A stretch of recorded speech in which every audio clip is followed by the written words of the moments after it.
Hi everyone, Rosie here and Bree with Rivet Real Estate. We are back again, and this time we are bringing you the very truest update on what's happening in Austin market in month of April. And we get that data almost a month late because I think computers take forever to compile stuff. So here we are. And I know there are news out there, but reality is what we're about to show you. Bree, take it away. All right. You can see my screen? Yes, we can see your screen now. Okay. So we're going to start with the Austin Round Rock MSA. And let's look at a couple of things that are really interesting. Median sales price went down by about 2%. We're still at 440. Look at this. Closed sales went up by 2%. Wow, wow. Like I have not seen closed sales go up by any percentage in the last 2, 3 years.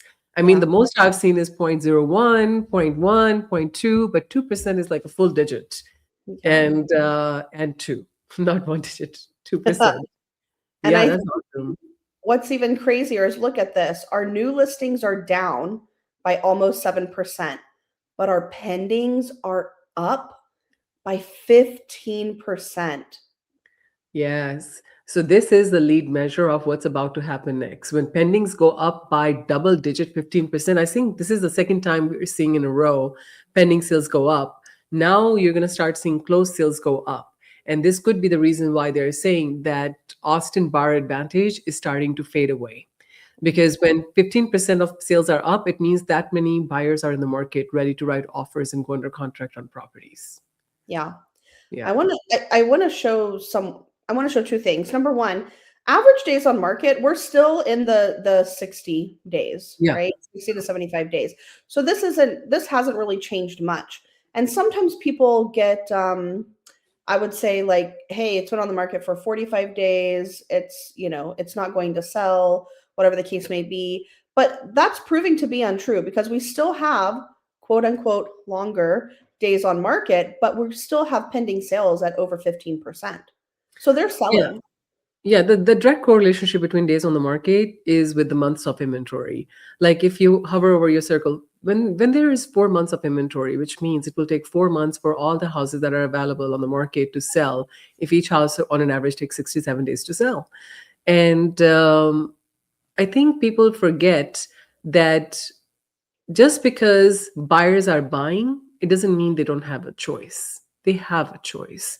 And I think what sellers are struggling with when things are sitting on the market for 67 days is that let's look at the property values that are under contract.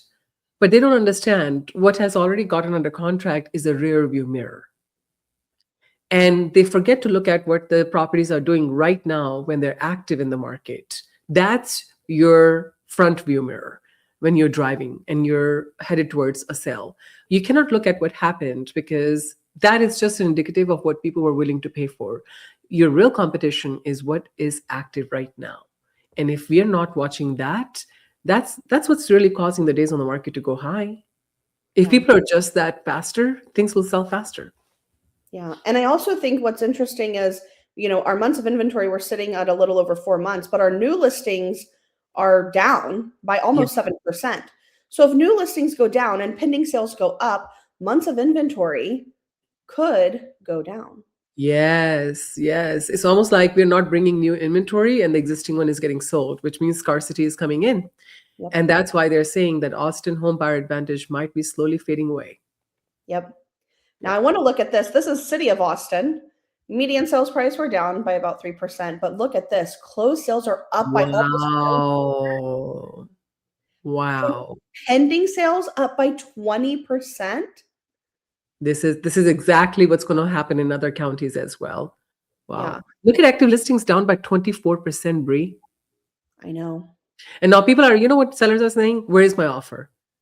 Why am I on the market for 55 days? Because you still have 4.5 month inventory. Hmm.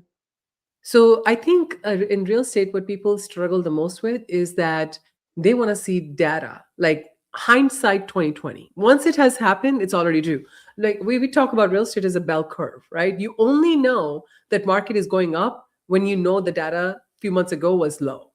So real estate is a bell curve. When you're going down, you only know you're going down when you can see 90 days ago when it was high.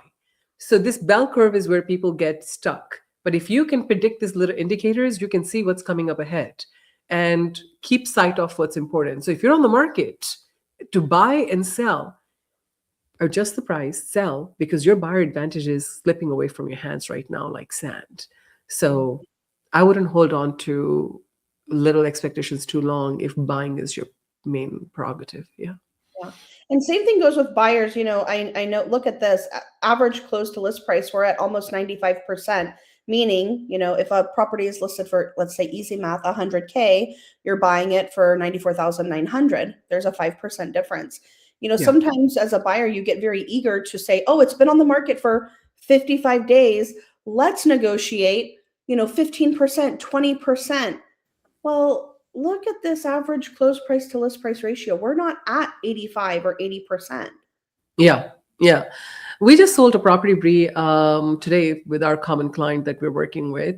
And the only reason property took this long to sell is because it took this long for a seller to make an adjustment of over 15% in the sales price. There was enough data in the market to show that anything that was coming on the market was selling at 94% of the asking price. And guess where we are? Exactly at 94% of the asking market value under contract. So is days on the market truly the indicative of how long it's taking to sell? I think days on the market is a true indicative of how long it's taking for sellers to adjust their expectations. I think that's very true. Where I'm working with a client right now who we've looked at several different homes, and homes are selling within that price point in as little, I'm seeing 12 days. Yep. We went to see the property and it went under, but it was priced very competitively. Yep. And in some instances, I was in a multiple offer with one. Now, multiple offer, it's not going crazy over asking, right? You're Right. at asking or maybe 2 to 5K above. Yeah. But it's because they are priced appropriately for the area.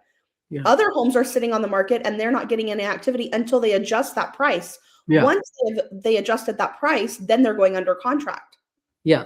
And I'm sure like people that you're seeing multiple offers with, they're not having to negotiate. That's the biggest fear a seller has. They're like, I don't want to give my house away. I want to leave some room for negotiation.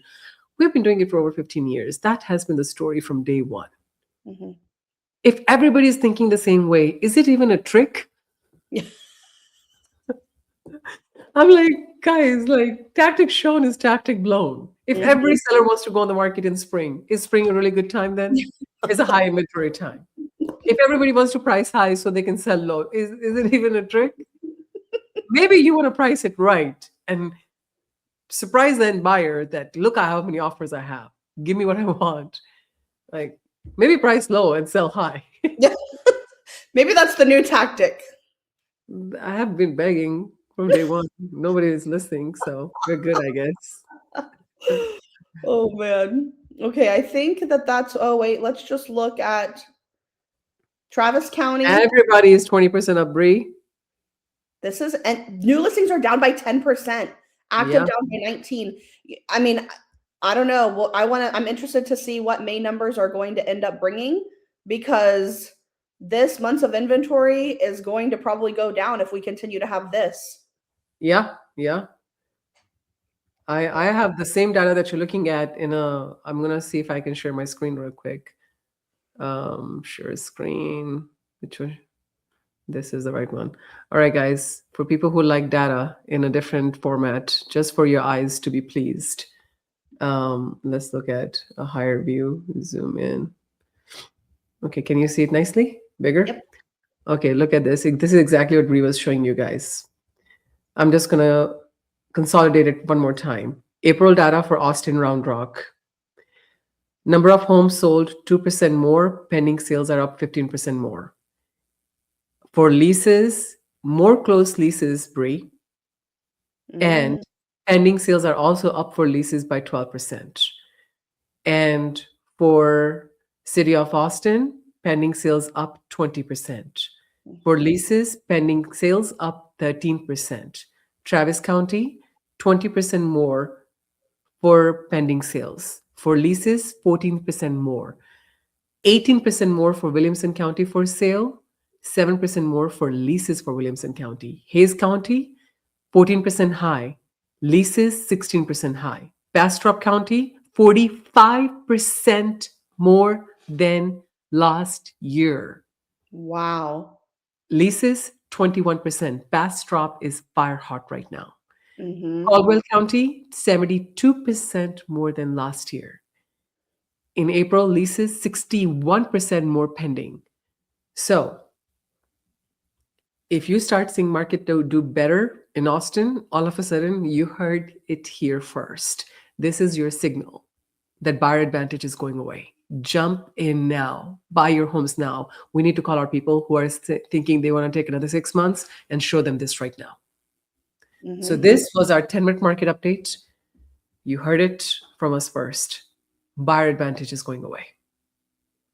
Grab your real estate now. See ya next month. Bye-bye. Bye.